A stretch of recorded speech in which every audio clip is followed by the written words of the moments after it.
Over 1 million teachers use iExcel in their classrooms every day for one reason. They love it. Why?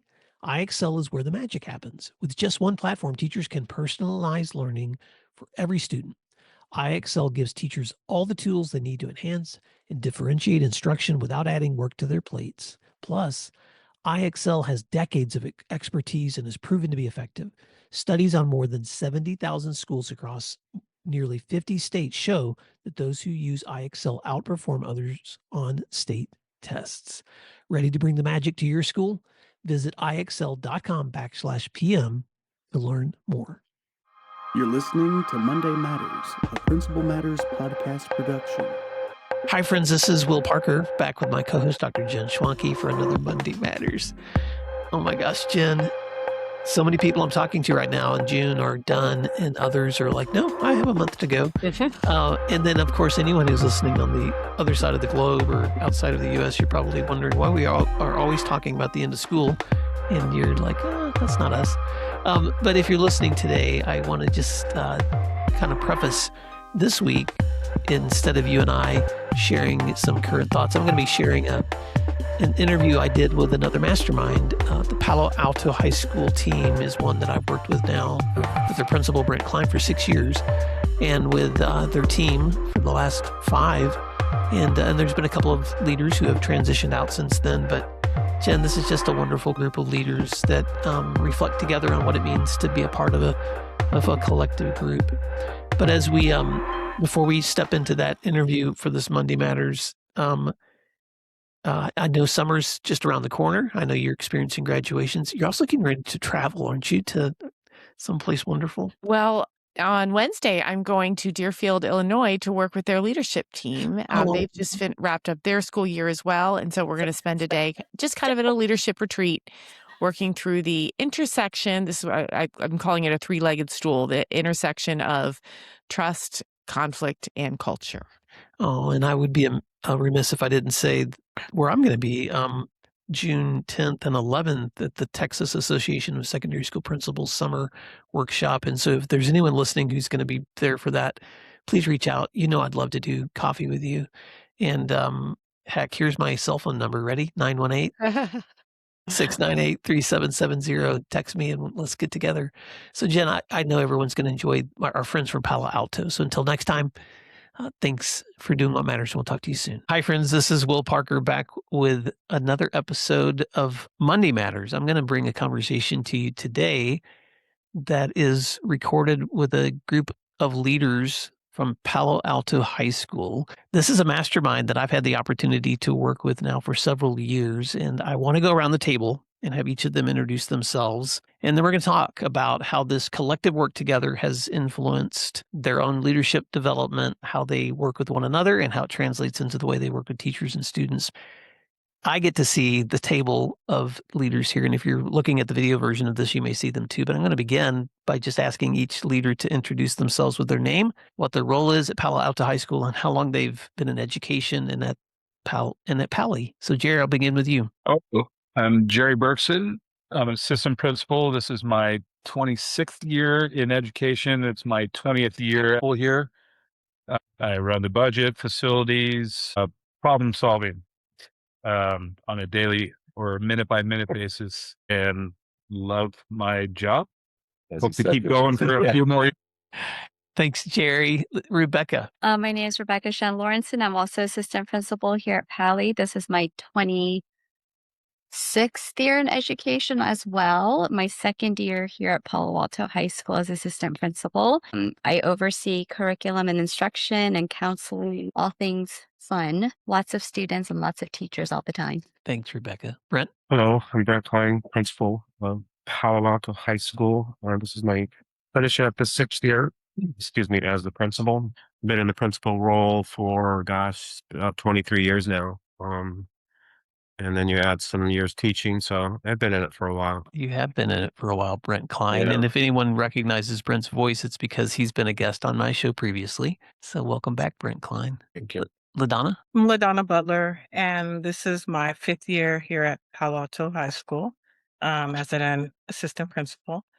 I have a huge job of overseeing athletics, I've been in education since 1994, where I started my career actually as a youth counselor in a summer program, helping students who were first generation and low income gaining access to post secondary opportunities. Oh, wow. Thanks, LaDonna. Mike? My name's Mike Stone. This is my 20th or 21st year in education. This is my first year at Pally. I'm an assistant principal overseeing special education, attendance, and the universal schedule. Welcome, Mike. You guys are heroes to me because I've had the opportunity to be at Pally. I've had the opportunity to meet with you guys every month this school year. I've had the opportunity to coach each of you one-on-one and individually. And so bringing you to my podcast audience is, it feels like showing off some of my best friends. So thank you guys for letting me push record today. I wanted to begin with a question about the value of what we've been doing together collectively. And so I'm not going to assign who gets to answer this question, but I'd love to hear your feedback as we go around the table. How has receiving coaching or this kind of collective mentorship strengthened your abilities as an admin? I think the coaching allows us to slow down for a minute and break things down. You know, we have, as an admin team, we meet on Tuesdays for an hour and a half, and Thursdays for about a half hour. Then we meet with Will once a month, but it just allows you to go over complex issues and break it down, get input from the entire team as well as Will.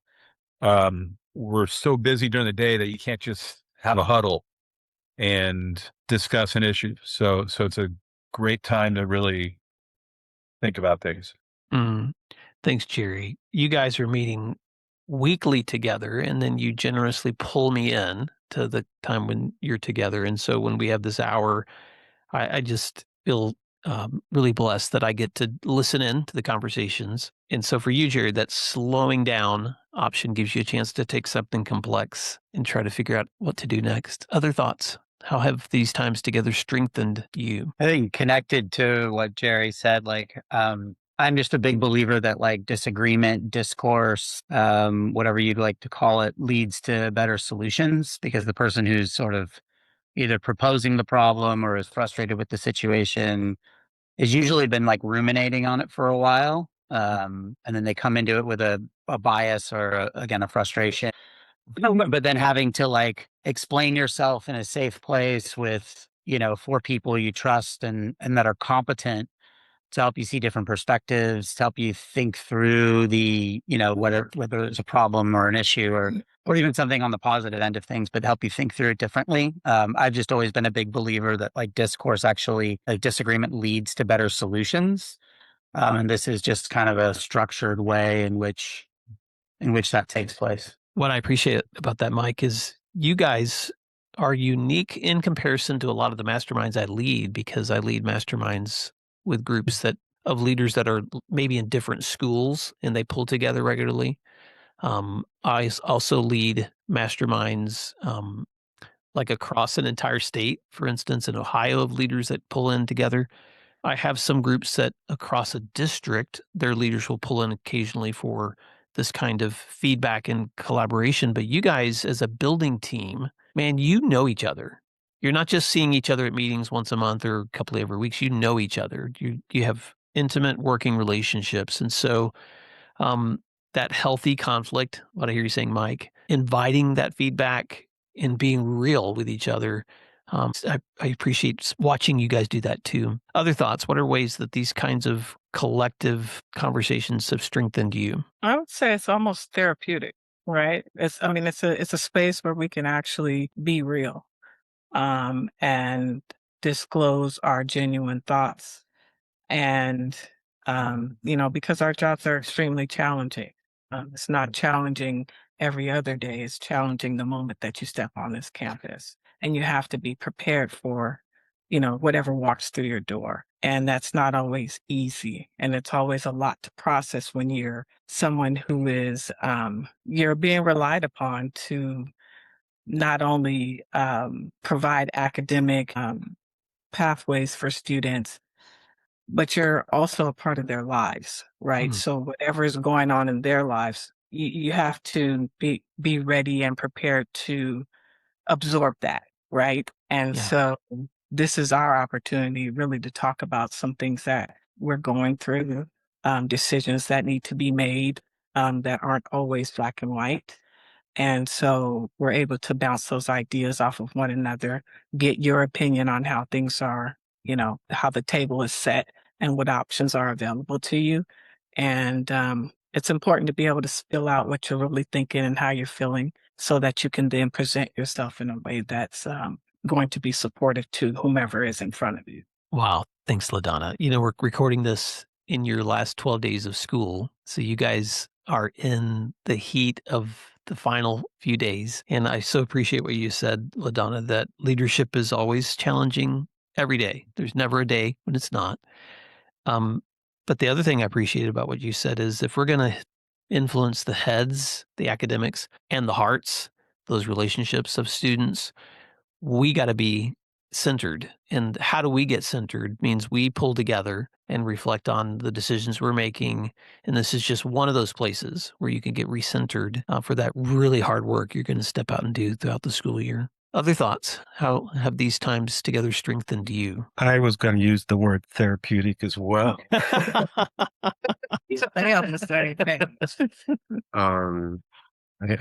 I mean, for myself, I feel better after our conversations and conversations with the rest of the team. I know that's similar.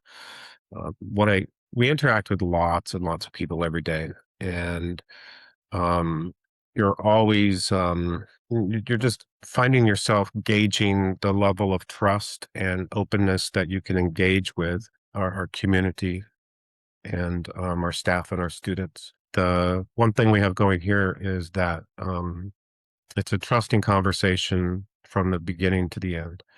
And what I appreciate about you being in the room with us, Will, is that you have the ability to understand our situation. You've been here for, several years now with us with the Pally team.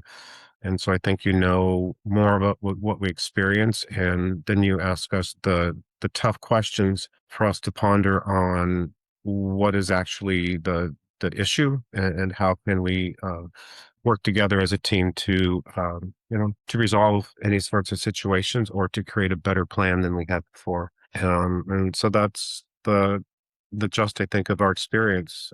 I applaud your patience with our team.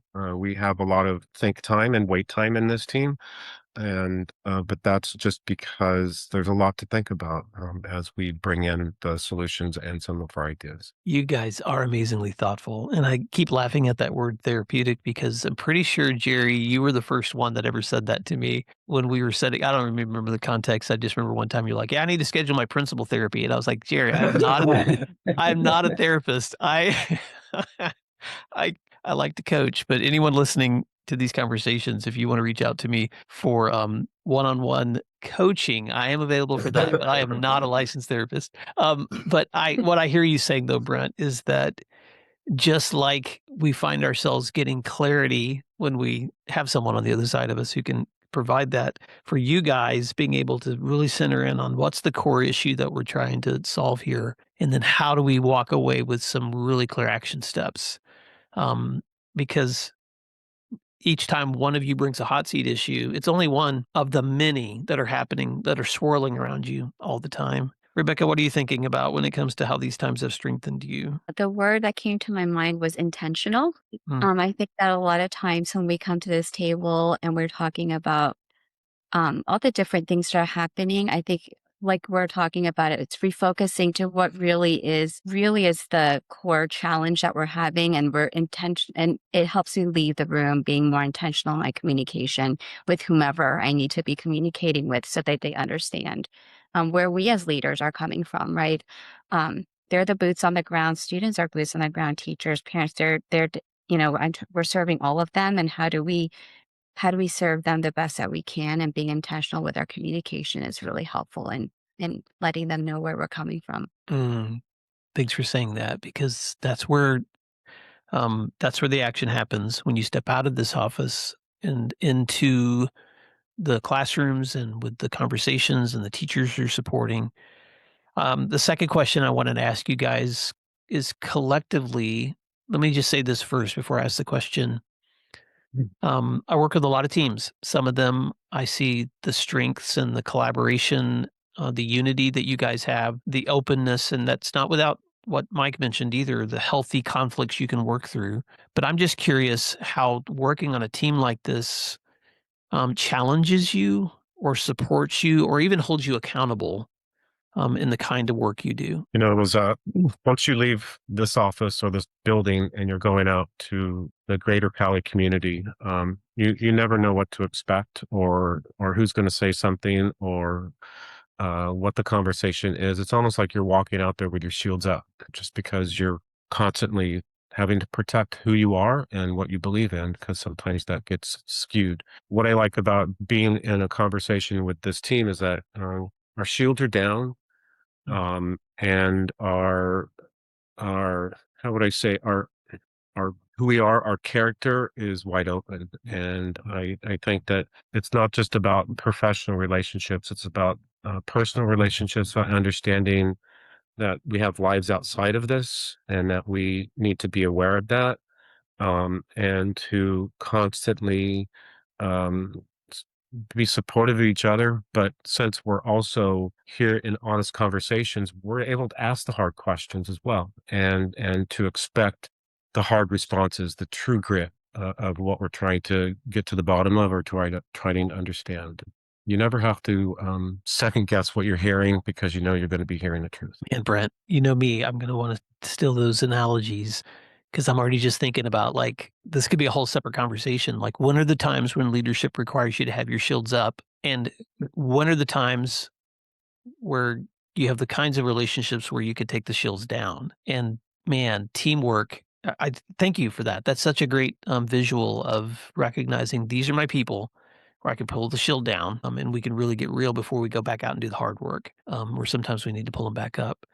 Other thoughts? How has this kind of teamwork challenge supported or held you accountable? I think we thrive off each other. And, I look at, I mean, it is a busy job and it's a tough job. And just seeing everyone else work their butts off, there's no excuse for not working hard because everyone else here is working hard, and it keeps you going, and you're obligated to go. And, we discussed this a few shows ago about asking for help, because I don't like asking for help because I know they're busy too.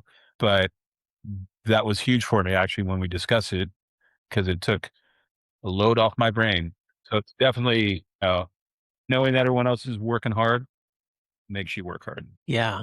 Wow. Thanks, Jerry. We work harder when we're motivated by the people around us we see modeling it too.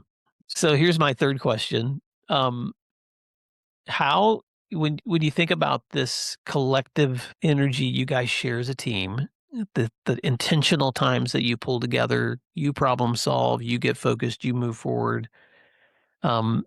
How is it translating into the work you're doing with your teachers or teams or students? That's I'm just curious to know how this kind of collective learning that you guys do together, how does it show up outside of this room? One of the things that I would say that I think it's like an offshoot of this, but maybe a little bit about question one as well, is like I appreciate Brent like coming out of meetings like this where he like we will get I'm gonna get there in a circular fashion, but when you're site administration, you're middle management, right? You have to serve the needs of your teachers and your students and your faculty, but you also are kind of at the behest of the Board of Education or district cabinet.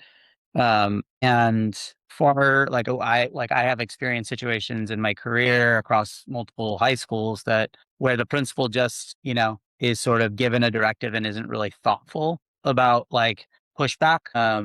And one of the things that I appreciate about Brent and about the team at large, because of the way we discuss stuff and the way that we utilize the coaching is, we're not anti any particular initiative, but we want to be thoughtful around how it's implemented on our site. And I think as an assistant principal, I have permission to push back a little bit and ask questions of people who are just assuming that we should do something in a particular way. But I really appreciate how Brent will go into meetings and will push back. In order not to like torpedo something, not to like obfuscate responsibility, not to like not do something, but rather to do it in a way that meets both ends in the middle, right? Matches the larger need of the district, but in a way that makes sense for his faculty, this student population, our parent community, et cetera. So I think like and you don't see that a lot.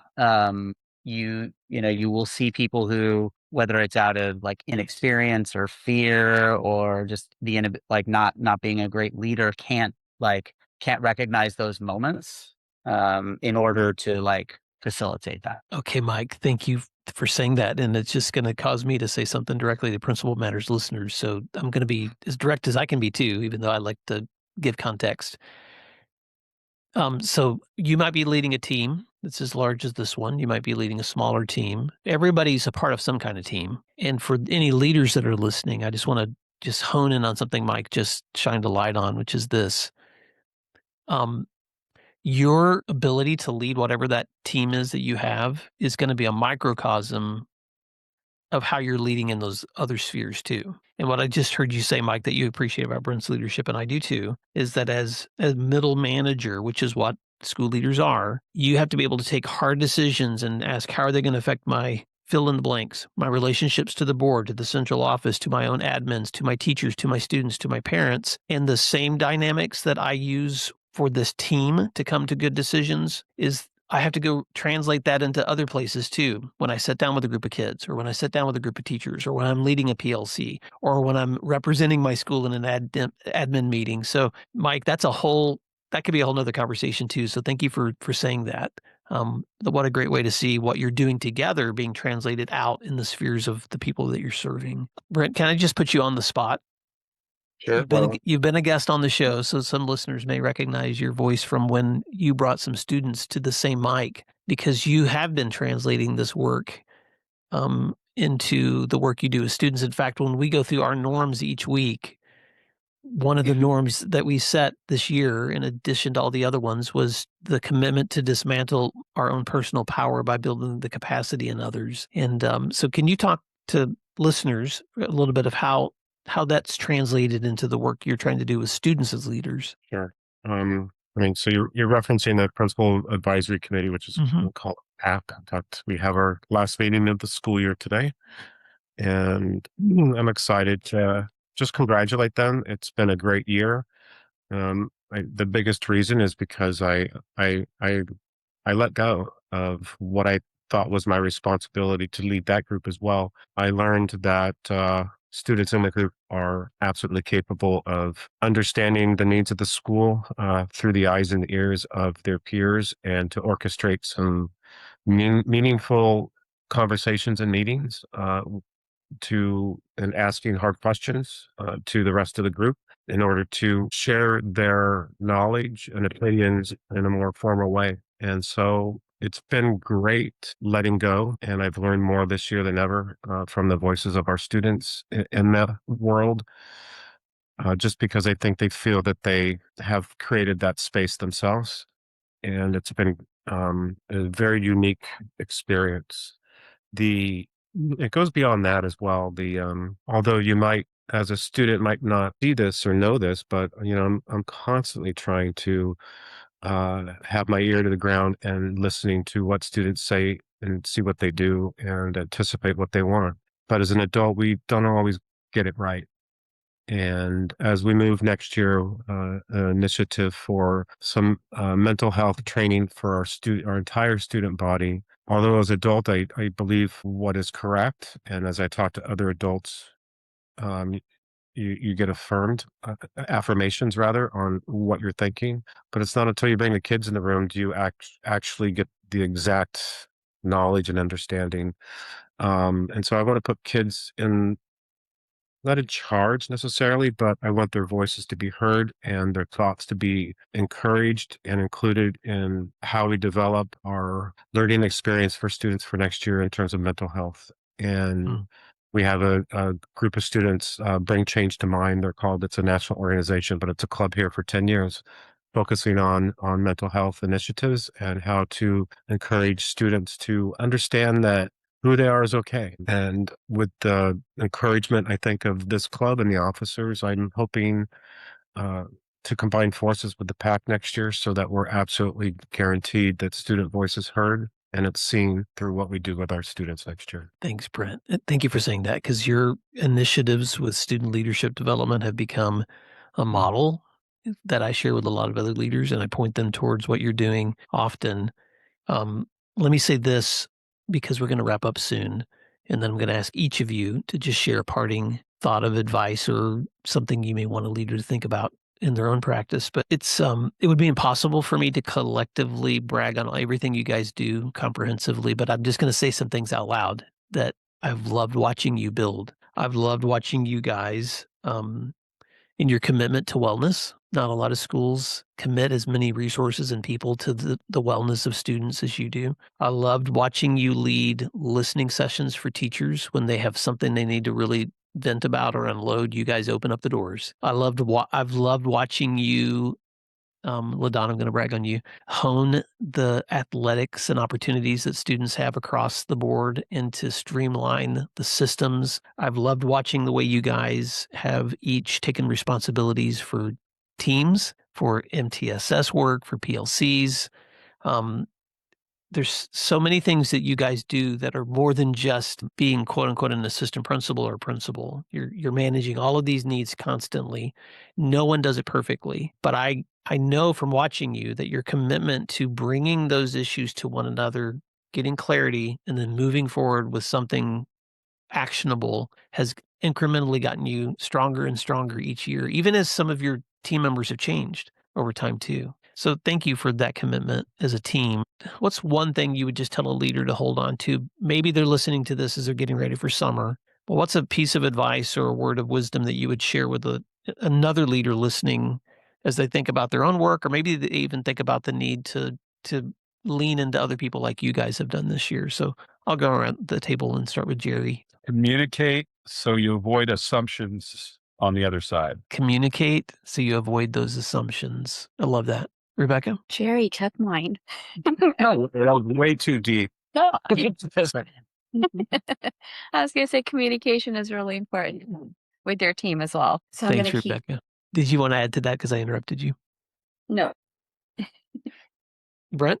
I'm trying to come up with the words that what it means to be a principal, and it has tendencies to be a lonely position because you're the only one that has that job, and it's tough to share what it really is about. I say that only because it's easy to let go of that position in this room with these people, and I don't necessarily have to play the principal role. I get to be part of the part of the part of the mob, and I feel that we all have the ability just to play fair with each other and to listen no matter who you are, what you've done, and the experiences that you have. Your voice matters at this table. And it's important to always encourage that. I try to practice be the last guy to say anything. That doesn't always work with this team um, because I don't have patience all the time, but it's something that I'm continuing to work on because sometimes I think as the principal, when you say something, then that ends the conversation. And I'd rather it continue on. So my advice as other principals is to hold back and let the conversation happen amongst you and then add your voice later. Man, you remind me of that quote I love, which is the smartest person in the room is the room. And man, that is so true in every setting, especially this one. Donna? Yeah, I'm gonna kind of be out of order a little bit, but that mindset has built my confidence in the position that I'm in. So I just want to be very, very clear, and hopefully you'll continue to do that. But my advice would be to keep student interests first, Yeah. and take care of your teachers. Good word. Mike? Yeah, mine's a little bit of a piggyback off of what LaDonna just said, which is, I think more so than ever, K-12 public education is sort of under attack. And I think we as leaders need to find ways to intentionally partner with our labor groups, to celebrate them, but to partner with them on stuff where we are facing an issue shoulder to shoulder. Communities have gotten really good at dividing us. And we have got to find ways to come together on things and sort of bring back, I think, the norms and the